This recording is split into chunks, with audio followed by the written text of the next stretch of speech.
तो जब भी मेडिकल कॉलेज का नाम लिया जाता है तो लोगों के दिमाग में सिर्फ दो ही चीजें आती हैं। एक तो एप्रन में स्टेथोस्कोप के साथ खड़े बहुत सारे डॉक्टर्स या फिर बोल दीजिए मेडिकल स्टूडेंट, एंड दूसरा रैगिंग। और माहौल ऐसा है कि जब भी किसी नीट एस्पिरेंट या नॉन मेडिकल स्टूडेंट को पता लगता है मेडिकल कॉलेज में होने वाली रैगिंग के बारे में, तो उसके माइंड में सिर्फ दो ही चीज आती है। वो सोचता है कि क्या तो यहाँ ये होता होगा,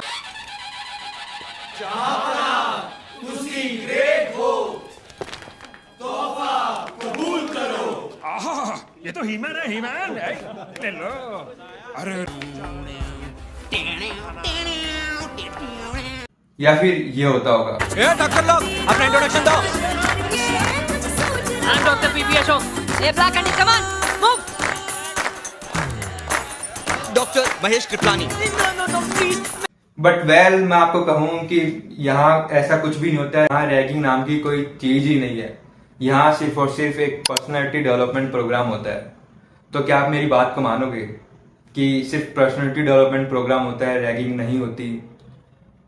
तो चलिए आज इस बात की गहराई में जाते हैं कि क्या सच में मेडिकल कॉलेज में पर्सनैलिटी डेवलपमेंट प्रोग्राम के नाम पे सिर्फ इंट्रोडक्शन ही होता है या फिर कुछ और घिनौने काम भी होते हैं। मतलब घिनौने थोड़े ज्यादा हो जाएगा, बट मतलब कुछ गलत काम भी होते हैं। तो अभी आपके माइंड में थोड़ा कंफ्यूजन सा हुआ होगा कि मैं आखिर कहना क्या चाहता हूँ। पहले तो मैं बोल रहा था कि किसी मेडिकल कॉलेज में रैगिंग होती नहीं है, और अभी बोल रहा हूँ कि कुछ गलत काम भी होते हैं। तो आपकी ये कंफ्यूजन दूर करने के लिए इस वीडियो को मैं इस थोड़े पार्ट्स में डिवाइड कर लेता हूँ ताकि आपको समझने में थोड़े इजी हो जाए। तो इस वीडियो में बेसिकली मैं डिस्कस करूंगा कि क्या सच में मेडिकल कॉलेज में रैगिंग होती है, अगर होती है तो उसमें एग्जैक्टली क्या क्या होता है। और जैसे बहुत सारे लोग बोलते हैं कि रैगिंग भाई बेनिफिट होती है, इसके बहुत सारे बेनिफिट होते हैं, तो ये भी डिस्कस करूंगा कि क्या सच में इसके बेनिफिट्स भी हैं या फिर सिर्फ ड्रॉबैक्स ही हैं।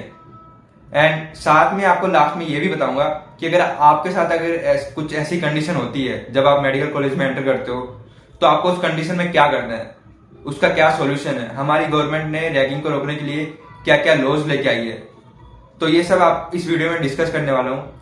एंड एज ए मैं थर्ड ईयर मेडिकल स्टूडेंट हूँ और मैंने सीनियर और जूनियर दोनों फेज देखे हैं, तो मैं आपको एक मेरे एक्सपीरियंस से बेस्ड आपको एक अच्छे से एक्सप्लेन कर सकता हूँ कि एग्जैक्टली रैगिंग क्या चीज है।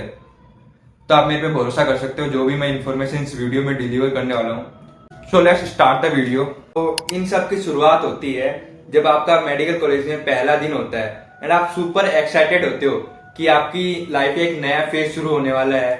आप बहुत सारे सपने भी पालते हो कि आप अब जो आपके नीट पीजी क्रैक करना है, आपको यूएसएमएल क्रैक करना है, एंड आप अपने सपने को पूरे करने की कोशिश में पहले दिन से लग जाओगे एंड अपनी लाइफ का जो नया फेज है वो पहले दिन से एक अच्छी तरीके से शुरुआत करोगे।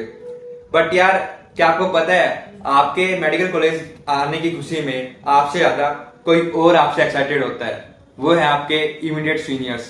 क्योंकि आज तक जब जूनियर थे वो अब सीनियर बनने वाले हैं एंड आज उन्हें नए मुर्गे मिलने वाले हैं जिनके साथ वो आज रात को एंजॉय करने वाले हैं, थोड़ी मौज मस्ती करने वाले हैं।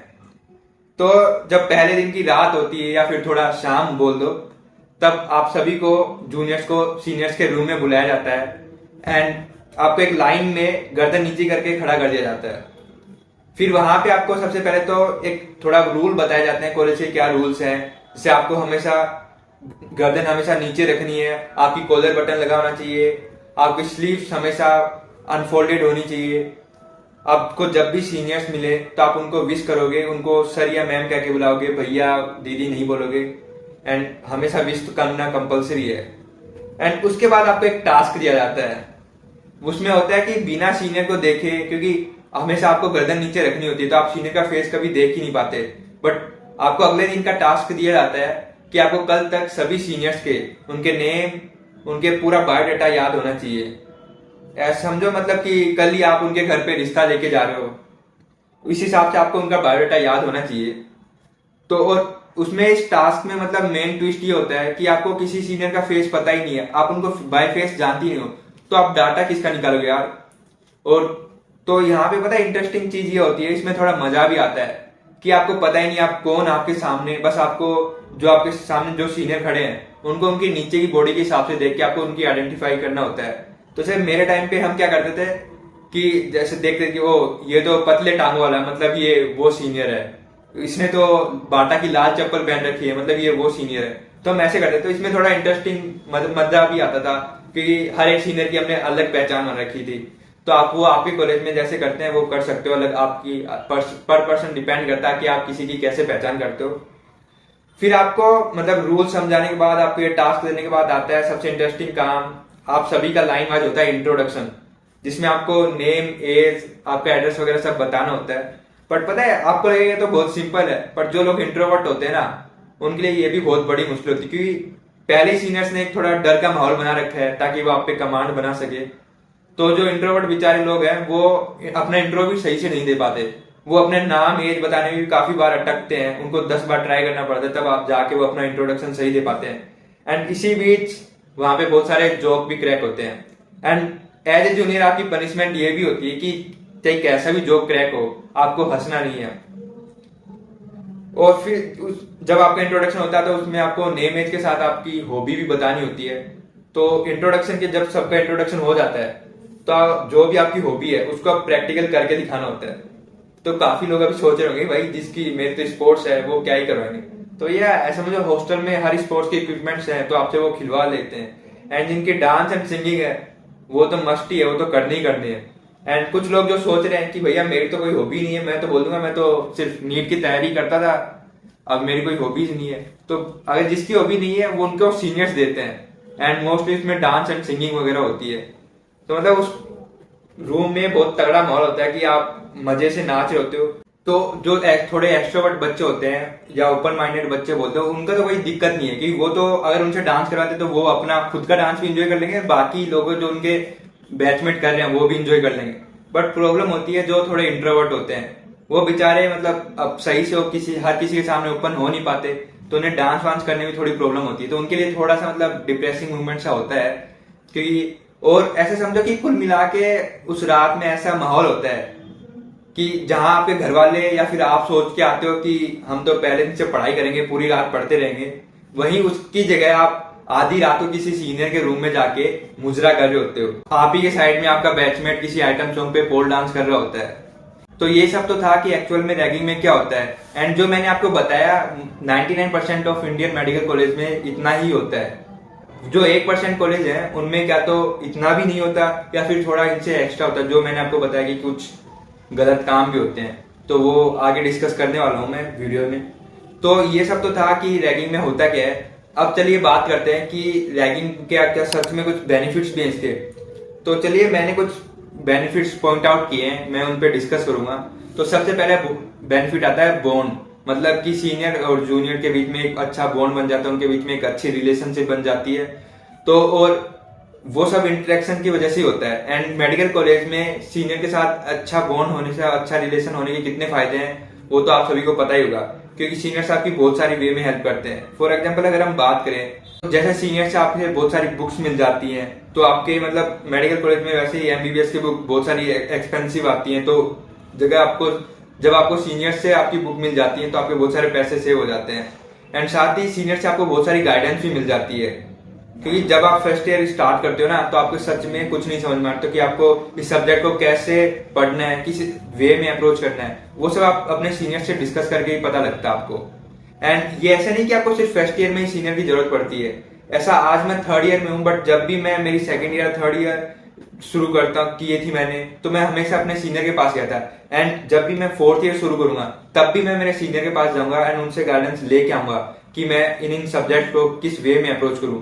तो जो उनका एक्सपीरियंस है वो भी मेरे काम आएगा और जो मैं खुद सीखूंगा वो भी मेरे काम आएगा, तो मैं एक बेटर वे में सब्जेक्ट को अप्रोच कर पाऊंगा। एंड देन दूसरा बेनिफिट आता है सीनियर का क्लिनिकल पोस्टिंग में। जब आपकी सेकंड ईयर से पोस्टिंग स्टार्ट होती है तो सीनियर्स आपके साथ होते हैं, तो सीनियर्स आपको एक्सप्लेन कर देते हैं कि भैया पेशेंट से ऐसे हिस्ट्री लेनी है, ऐसे उसका एग्जामिनेशन करना है। एंड इस वे में जो जितनी डिफरेंशियल डायग्नोसिस है उनमें से एक किसी फाइनल डायग्नोसिस पे पहुंचना होता है। तो ये सब सीनियर्स की हेल्प से बहुत ही इजीली हो जाता है। हाँ, नो डाउट प्रोफेसर आपकी हेल्प करते हैं, बट यार प्रोफेसर 1 या 2 बार समझाते हैं। एंड ये तो श्योर है कि 1 या 2 बार समझाने से किसी को भी पेशेंट से पूरी हिस्ट्री लेना नहीं आता। एंड इसीलिए तो एनएमसी ने मतलब हर सब्जेक्ट की 2-2, 3-3 महीने की पोस्टिंग रखी है। और प्रोफेसर भी सेकंड ईयर में हमसे यही उम्मीद करते हैं कि आपको सिर्फ सेकेंड ईयर में एक महीने का ड्यूरेशन मिला है हर एक सब्जेक्ट का, उसमें आपको पेशेंट की सिर्फ हिस्ट्री लेनी है, बाकी वो आपको नेक्स्ट ईयर में सिखाएंगे। तो ऐसे बहुत सारे फायदे होते हैं सीनियर्स के। तो दूसरा फायदा होता है जो रैगिंग का, वो होता है कि इंट्रोवर्ट जो कुछ बच्चे हैं वो थोड़े एक्सट्रोवर्ट साइड में शिफ्ट हो जाते हैं। एंड ये एक्सट्रोवर्ट साइड में शिफ्ट होना कितना जरूरी है इसका पता लगता है जब आप पोस्टिंग जाते हो, जब आपको मतलब पेशेंट की हिस्ट्री लेनी होती है। तो काफी बार कहता है हमें पेशेंट की पर्सनल हिस्ट्री भी लेनी होती है, जहां पे हमें पर्सनल हिस्ट्री में पूछना होता है पेशेंट से कि आप अल्कोहल वगैरह या स्मोकिंग करते हो, अगर अल्कोहल करते हो तो आप कितनी अमाउंट कंज्यूम करते हो, कौन सी पीते हो, मतलब ब्रांडी, विस्की, रम, बियर वगैरह, स्मोकिंग करते हो तो सिगरेट पीते हो, बीड़ी पीते हो, दिन के कितने पैकेट पीते हो, ये सब कुछ पूछना होता है। एंड ये तो फिर भी कोई ज्यादा नहीं, सब पूछ लेते हैं। बट ज्यादा प्रॉब्लम तब आती है जब हमने कम्युनिटी मेडिसिन की पोस्टिंग में पेशेंट की एनवायरमेंट हिस्ट्री, उसकी डाइट हिस्ट्री पूछनी होती है, जहां हमें पूछना पड़ता है कि आप महीने में कितना राशन कंज्यूम करते हो, मतलब आप महीने का कितना दूध लाते हो, कितने अंडे खाते हो। आप एनवायरमेंट हिस्ट्री में आपके किचन है उसमें आप स्मोकिंग मतलब चूल्हा यूज करते हो या इंडक्शन यूज करते हो, आप फ्रिज यूज करते हो या नहीं करते, पानी जो आपका वो आरओ यूज करते हो या फिर आप बॉईल करते हो या फिर डायरेक्टली कंज्यूम करते हो, आपकी टोटल सैलरी कितनी है, ये सब कुछ पूछना होता है। और यहीं पे जो कुछ इंट्रोवर्ट बच्चे हैं वो मार खा जाते हैं, क्योंकि वो सोचते हैं उन्हें मतलब ये सब डिटेल पेशेंट से पूछने में काफी अनकंफर्टेबल फील होता है। एंड ये सच में मैंने भी एक्सपीरियंस किया है, बट मैं मेरे ऊपर वर्क करके अब ऐसा कुछ नहीं है, मैं सुधार कर चुका हूं मेरे में। बट मैंने एक्सपीरियंस किया कि बहुत सारे बच्चे इस बात में मतलब अनकंफर्टेबल फील करते हैं, वो लास्ट में क्या करते हैं कि अपने मर्जी से उस पेशेंट की हिस्ट्री लिख देते हैं, मतलब और खास करके तब भी होता है जब फीमेल पेशेंट होती है, तब वो अज्यूम करते हैं कि फीमेल है, क्या ही स्मोकिंग वगैरह करती होगी, हम पूछेंगे तो इसे पता नहीं कैसे लगेगा, और वो अपने हिसाब से लिख देते हैं no habits of smoking and alcohol. But यार ये तो गलत है ना, हम पेशेंट की गलत हिस्ट्री लिख रहे हैं एंड इन द एंड हम किसी गलत डायग्नोसिस पे पहुंचेंगे, क्योंकि जरूरी तो नहीं ना हर फीमेल स्मोकिंग नहीं करती। हाँ मानता हूं कि मेल के कंपैरिजन में बहुत कम रेशियो में फीमेल स्मोकिंग वगैरह करती हैं, बट क्या पता वही पेशेंट स्मोकिंग करती हो, तो आपको एक्सट्रोवर्ट बनना जरूरी है। तीसरा जो बेनिफिट आता है रैगिंग का वो है डिसिप्लिन आता है। तो जब भी आप किसी को बोलते हो एक डॉक्टर को अज्यूम करने में, तो आंख बंद करने पे उसके माइंड में सिर्फ एक इमेज आती है, एक डिसिप्लिन, वेल ड्रेस्ड, काम पर्सनैलिटी वाली इमेज आती है। कभी भी ये नहीं आता किसी के माइंड में कि एक जींस में सुट्टा मारता हुआ डॉक्टर या फिर लंबे बाल दाढ़ी वाड़ी रखता है, ऐसा किसी के भी माइंड में नहीं आता। और ये सब की शुरुआत होती है जब आप फर्स्ट ईयर में होते हो, क्योंकि फर्स्ट ईयर से ही आपको फोर्स किया जाता है, आपको आदत डाली जाती है कि आप हमेशा क्लीन शेव में रहो, शॉर्ट हेयर रखो एंड वेल फॉर्मल्स कपड़े पहनो। एंड ये ऐसा नहीं कि सिर्फ रैगिंग का पार्ट है, ये मेडिकल प्रोफेशन का भी पार्ट है, क्योंकि यार ये सबसे इंपॉर्टेंट तब होता है जब आप सर्जरी डिपार्टमेंट में होते हो, आप सर्जरी कर रहे होते हो। एज्यूम करो कि आप सर्जरी कर रहे हो और आपके लंबे बाल हैं, वो बाल टूट के जो पेशेंट की सर्जिकल साइट है उस पर जाके गिर गया है, तो आपका कुछ नहीं बिगड़ा, आपको पता भी नहीं चलता कि आपका बाल गिर चुका है, बट वो पेशेंट को फर्दर मतलब इन्फेक्शन वगैरह कर सकता है और जो सर्जिकल साइट थी उस पर फर्दर कॉम्प्लिकेशन कर सकता है। तो आपकी एक स्टाइल के चक्कर में पेशेंट की लाइफ तो रिस्क में चली जाती है ना। इसीलिए मेडिकल प्रोफेशन में क्लीन शेव रखने का प्रावधान होता है। एंड जो भी मतलब मेडिकल स्टूडेंट्स आ रहे हैं कॉलेज में, कॉलेज के लिए शॉपिंग कर रहे हैं, वो बढ़िया फैंसी कपड़े खरीद रहे हैं, जीन्स वगैरह खरीद रहे हैं कि हम डेली जीन्स पहनेंगे, तो यार मेरी रिक्वेस्ट यही है कि जीन्स वगैरह खरीदो, ठीक है आपके कभी बाहर पार्टी वार्टी में जाओगे तो काम आएंगे, बट ज्यादा फॉर्मल्स की कपड़ों की शॉपिंग करो, क्योंकि रेगुलर बेसिस पे तो आपको वही पहनने हैं। तो ये सब तो हो गया कि रैगिंग के फायदे हैं, और भी कुछ फायदे होते हैं बट मैंने यही पॉइंट आउट कर पाया मैं। अगर आपको कोई और फायदा पता है आप मेरे को कमेंट करके बता सकते हो। तो अब इसके बाद बात करते हैं कि जो रैगिंग के कुछ ड्रॉबैक्स हैं, उसके जो माइनस पॉइंट्स हैं उन पे डिस्कस करते हैं कि वो कौन कौन से पॉइंट्स हैं। तो यार रैगिंग में मतलब इंट्रोडक्शन वगैरह तक सब ठीक है, बट कुछ लोग रैगिंग का या फिर पर्सनैलिटी डेवलपमेंट प्रोग्राम का कुछ जो नाम है उसका कुछ गलत फायदा उठा लेते हैं। काफी सीनियर्स ऐसा करते हैं कि अपने जो असाइनमेंट्स हैं, अपने जो रिकॉर्ड्स हैं, वो जूनियर को लिखने के लिए दे देते हैं। मतलब उस टाइम पे आप खुद बैठ के चिल करेंगे और जूनियर से अपना असाइनमेंट लिखवाएंगे। वो थोड़ा मेरे को एज ए पर्सनल वो गलत लगता है, बट काफी लोग ये सब करते हैं एंड ये चीज मेडिकल कॉलेज में काफी कॉमन है, जो मेरे हिसाब से गलत है। बट यहाँ तक तो फिर भी ठीक था, बट कुछ लोग इस नाम का मतलब रैगिंग का थोड़ा और ज्यादा फायदा उठाते हैं, अपनी सीनियरिटी का और फायदा उठाते हैं। वो तो भाई मतलब जूनियर से बाहर से मार्केट से अल्कोहल मंगवाते हैं, सुट्टा मंगवाते हैं। भाई मेरे उनसे उन सभी सीनियर से एक क्वेश्चन है कि आप तो किसी ना किसी कारण से इस बैड हैबिट वाली लाइन में आ चुके, तो आप अपने जूनियर को क्यों इस लाइन में घसीट रहे हैं यार? जिस बंदे ने कभी अल्कोहल तक या सुट्टे को हाथ नहीं लगाया, आप उसे आज उस अल्कोहल वाली शॉप पे ले जाके खड़े कर रहे हो। मतलब कि मेरे लिए यहाँ से अल्कोहल खरीद और मेरे को लाके दे, और मेरे साथ तू भी बैठ के पी। तो यार अपनी लाइफ के साथ साथ आप अपने जूनियर की लाइफ क्यों बेकार कर रहे हो? तो सभी सीनियर से मेरी यही रिक्वेस्ट है कि एटलीस्ट आपकी अगर लाइफ खराब हो चुकी है, आप उससे बाहर आओ पहले तो, एंड अपने जूनियर्स को उस चीज में मत घसीटो।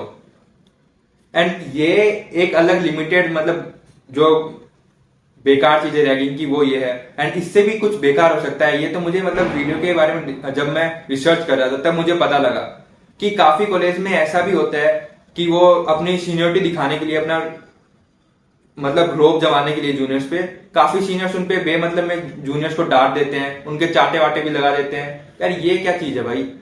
वो जूनियर है, आपके मतलब पेड लेबर नहीं है कि आपके लिए हमेशा काम करते रहे। आप जैसे चाहोगे उन्हें डांट दोगे, वो आपके छोटे भाई बहन की तरह आप उनको ट्रीट करो, वो भी आपको अपने एल्डर सिबलिंग्स की तरह ट्रीट करेंगे, वो आपके लिए काम करेंगे। देखो काम करवाना है कभी कभार नॉर्मल है और ओके है, क्योंकि काफी बार ऐसा कंडीशन होती है कि सीनियर के पेपर वेपर होते हैं, उनके पास टाइम नहीं होता कि वो मार्केट में जाके अपने लिए कुछ खरीद लेके आए, कि वैसे उनके पास लिमिटेड टाइम है। अगर वो मार्केट जाएंगे तो उनका वो टाइम वेस्ट हो जाएगा। तो एज ए जूनियर और एज ए छोटा भाई बहन हमारी भी मतलब जिम्मेदारी होती है कि हम सीनियर्स की हेल्प कर दें, क्योंकि सीनियर्स भी हमारी बहुत बार हेल्प करते हैं। तो ये सब चलता है, बट जूनियर से मतलब अल्कोहल मंगवाना, सिगरेट वगैरह मंगवाना या फिर उनको बेमतलब में डांटना, ये थोड़ा गलत है। एंड जो ये मतलब आदत है ना कि जूनियर पे अनड्यू प्रेशर डालना, अनड्यू वर्कलोड डालना, अपना सारा वर्कलोड जूनियर पे शिफ्ट कर देना, ये सिर्फ एमबीबीएस में नहीं, एमबीबीएस में तो बहुत कम है, ये ज्यादा होता है रेजिडेंसी के टाइम पे, मतलब पीजी के टाइम पे, जहां सीनियर रेजिडेंट या फिर पीजी थर्ड ईयर वगैरह जूनियर रेजिडेंट पे क्या करते हैं, अपना सारा वर्कलोड उसी को ट्रांसफर कर देते हैं, फाइल्स वगैरह लिखनी या फिर उससे बेमतलब का काम करवाते हैं। एंड ये किस हद तक होता भाई, अगर ये आपको जानना है ना तो आप मेरी दूसरी वीडियो देखो जहां मैंने हार्श रियलिटी ऑफ एमबीबीएस के बारे में डिस्कस किया है, एंड उस वीडियो का लिंक मैं आपको डिस्क्रिप्शन बॉक्स में दे दूंगा। एंड सच में उस वीडियो में मैंने कुछ ऐसे पॉइंट्स बताया कि आपकी मतलब जान के आपकी रूह कांप जाएगी, भाई इतना गंदा भी होता है, वो भी जब आप डॉक्टर बन चुके हो, मतलब मेडिकल कॉलेज में भी नहीं, आप एमबीबीएस कंप्लीट कर चुके होते हो। तो वो मेरी नजर में बहुत ही ज्यादा गलत है, एंड वो उसे रोकने की जरूरत भी है। बट अब तक आपको डिस्कस करने के बाद आपको लगा होगा यार रैगिंग बहुत गंदी चीज है, ये तो बहुत कुछ होता है। बट एक रिलैक्स करने वाली बात ये है कि जो भी मैंने आपको जो ये नेगेटिव फीडबैक्स दिए रैगिंग के या फिर ड्रॉबैक्स बताए, ऐसे काम ना मतलब बहुत ही कम मेडिकल कॉलेज में होते हैं। हाँ, असाइनमेंट लिखवाना, रिकॉर्ड लिखवाना, ये तो काफी कॉमन सा बात है, बट बात इससे ज्यादा कुछ नहीं होता कि most of the medical college में पर्सनैलिटी डेवलपमेंट प्रोग्राम इंट्रोडक्शन तक लिमिटेड है, इससे ज्यादा कुछ नहीं होता। एंड वो सब इसलिए भी है क्योंकि आज की डेट में हमारी गवर्नमेंट ने रैगिंग के खिलाफ बहुत सारे ऐसे लॉज बना रखे हैं जहां रैगिंग के अगेंस्ट स्ट्रिक्ट मतलब पॉलिसीज हैं, जहां जो भी रैगिंग देता है उनको स्ट्रिक्ट पनिशमेंट वगैरह मिलती है। तो ये सब तो हो गई रैगिंग के ड्रॉबैक्स वगैरह की बात। तो अब आते हैं वीडियो के मेन पॉइंट पे कि अगर आप जूनियर हैं एंड आपके साथ आपकी मेडिकल कॉलेज में आपके साथ ऐसा कुछ हो रहा है, कुछ गलत हो रहा है रैगिंग के नाम पे, तो आपको क्या करना है। जब आप पहले दिन कैंपस में एंटर करते हो तो आपको कैंपस में कहीं ना कहीं या फिर एकेडमिक ब्लॉक में एक बोर्ड लगा हुआ नजर आ जाएगा जिसमें लिखा होगा रैगिंग फ्री कैंपस, एंड साथ ही उसके नीचे एक हेल्पलाइन नंबर भी होगा। तो वो आपको अपने फोन या डायरी की या किसी नोटबुक में नोट कर लेना है कि वो आपके फ्यूचर में काम आ सकते हैं, क्योंकि सिर्फ उसी बोर्ड पे लिखा है कि रैगिंग फ्री कैंपस, बट असल में रैगिंग फ्री कैंपस तो कोई नहीं है। कि थोड़ा बहुत इंट्रोडक्शन तो कहीं होता है, बट वो रैगिंग में काउंट नहीं करेंगे हम। पर अगर मान लो फ्यूचर में आपके साथ कोई आपको फिजिकली मेंटली हरास करता है, आपको टॉर्चर करता है, तो आप उसके अगेंस्ट कंप्लेंट कर सकते हो इस नंबर पे। बट यहाँ पे यार मेरी एक जूनियर से, सभी जूनियर से एक रिक्वेस्ट है कि जो आपको गवर्नमेंट ने अपर हैंड दे रखा है ना, इसका कभी फायदा मत उठाना कि आप पर्सनल दुश्मनी निकालने के लिए अपने किसी भी सीनियर पे बेमतलब के रैगिंग वाले एलिगेशन लगा दो और उसे उनकी लाइफ खराब कर दो। क्योंकि रैगिंग के जो लॉज हैं वो काफी स्ट्रिक्ट हैं, अगर आप एक बार कंप्लेन हो जाते तो बंदे की लाइफ खराब हो जाती है यार। तो हाँ, इस जो आपको गवर्नमेंट ने अपर हैंड दे रखा है उसका हमेशा सही यूज करना, कभी गलत यूज मत करना। एंड यार मेरी नजर में एक रैगिंग के नाम पे एक सिंपल इंट्रोडक्शन या फिर कहूँ पर्सनैलिटी डेवलपमेंट प्रोग्राम, इसमें इंट्रोडक्शन वगैरह तक सब ठीक है, इसके आगे जो भी है वो सब गलत है यार। क्योंकि आप अगर ये मानो ना, मतलब अगर आप जूनियर्स को अपने छोटे सिबलिंग्स की तरह ट्रीट करते हो, तो क्या आप सच में अपने छोटे भाई बहन से मतलब अपना काम करवाते हो, उनसे एल्कोहल वगैरह सब मंगवाते हो? नहीं मंगवाते ना उनसे आप अपना असाइनमेंट वगैरह लिखवाते हो। तो अपने जूनियर से ये क्यों करवाना है? तो आई होप कि ना मतलब ये सब बंद कर हो जाएगा कभी ना कभी फ्यूचर में। एंड जो इंडियन मेडिकल कॉलेज में रैगिंग का फ्यूचर है, वो वैसे आने वाले जो जूनियर्स हैं या फिर आने वाले बैचेज हैं उन पे डिपेंड करता है। क्योंकि अगर आप अपने जूनियर की रैगिंग नहीं लोगे ना, तो फॉर श्योर आपके जूनियर भी आने वाले जूनियर्स की रैगिंग नहीं लेंगे। एंड ऐसे करते करते आपकी कॉलेज में रैगिंग, अब जो कॉलेज का कैंपस है वो रैगिंग फ्री हो जाएगा। एंड ऐसे नहीं कि ये बातें मैं सिर्फ हवा में कर रहा हूँ, ये बातें मैंने पर्सनल बेसिस पे अप्लाई की है एंड इसका बेनिफिट भी देखा है। जब मैं फर्स्ट ईयर में था तब मैंने डिसाइड किया था कि मैं किसी भी जूनियर से अपना असाइनमेंट नहीं कराऊंगा, अपने रिपोर्ट्स नहीं लिखवाऊंगा, ना ही उनसे ऐसे मार्केट में भेजूंगा कि मेरे लिए कुछ लेके आओ, जूस लेके आओ या चाय लेके आओ और मैं यहाँ रूम पे बैठ के फ्री आराम से मूवी देख रहा हूँ। ऐसा कभी भी नहीं करूंगा। एंड इसका रिजल्ट ये हुआ कि मेरे को देखने के बाद मेरे फ्रेंड्स ने भी, जो मेरा फ्रेंड सर्कल था, उन्होंने भी यही काम शुरू किया। एंड आज उस चीज का रिजल्ट ये है कि जब हमने हमारे जूनियर की इस हिसाब की रैगिंग ली, मतलब इंट्रोडक्शन तक सब ठीक था, जान पहचान बना ली, एक दो बार बुला लिया, थोड़ा बहुत कर लिया, ठीक है, उसी हिसाब से हमारे जूनियर्स ने भी उनके जूनियर्स की रैगिंग नहीं ली। एंड मैं उम्मीद यही करता हूँ कि जो अभी फर्स्ट ईयर में है वो आने वाले जूनियर्स की भी रैगिंग नहीं लेंगे। तो इस हिसाब से आज रिजल्ट ये है कि हमारी कॉलेज में जो रैगिंग वाला कल्चर वो बिल्कुल मिनिमम है, या फिर यूं कह दो कि पर्सनैलिटी डेवलपमेंट प्रोग्राम तक लिमिटेड है। मतलब बस उसमें इंट्रोडक्शन वगैरह होता है, बाकी कुछ नहीं होता। तो यार जब मेरी कॉलेज में ऐसा इतना बड़ा चेंज आ सकता है तो आपकी कॉलेज में भी आ सकता है। एंड रैगिंग, जो इंडियन मेडिकल कॉलेज है उनमें रैगिंग का फ्यूचर आप ही पे डिपेंड करता है। तो आपको डिसाइड करना है, आपको मतलब खुद की रैगिंग करवा के फर्दर अपने जूनियर की रैगिंग करनी है या फिर उसको वहीं खत्म कर देना है। आई होप कि लास्ट में आपको सारा क्लियर हो चुका होगा, और खास करके जो नीट एस्पिरेंट्स है या फिर नया जो बैच आने वाला है उनको जो रैगिंग से लेकर जो टैबू था वो क्लियर हो चुका होगा कि रैगिंग में क्या क्या होता है। सिर्फ इंट्रोडक्शन होता है, और सच में इंट्रोडक्शन ही होता है, बहुत रेयर कंडीशन है। अगर ऐसा होता है तो आप कंप्लेन कीजिए ना यार, मैंने आपको बताया, सीधे जाइए कंप्लेन कीजिए जो आपके साथ किया है। और कंप्लेन करने के बाद किसी और की हिम्मत नहीं होगी कि आपके साथ ऐसा फिजिकली हरासमेंट या मेंटल टॉर्चर कर दे आपको। बस एक कंप्लेन दूर है, अगर आपकी कॉलेज में ऐसी कंडीशन हो रही है सब बंद हो जाएगा ऑटोमेटिक। तो इन द एंड उम्मीद यही करता हूँ कि आपको सब कुछ क्लियर हो चुका है। एंड यार अगर वीडियो थोड़ी बहुत भी इंफॉर्मेटिव लगी हो ना तो वीडियो को लाइक एंड शेयर जरूर कर देना, और चैनल को तो अब तक आपने सब्सक्राइब कर ही दिया होगा। तो stay safe, stay healthy and thanks for watching my video.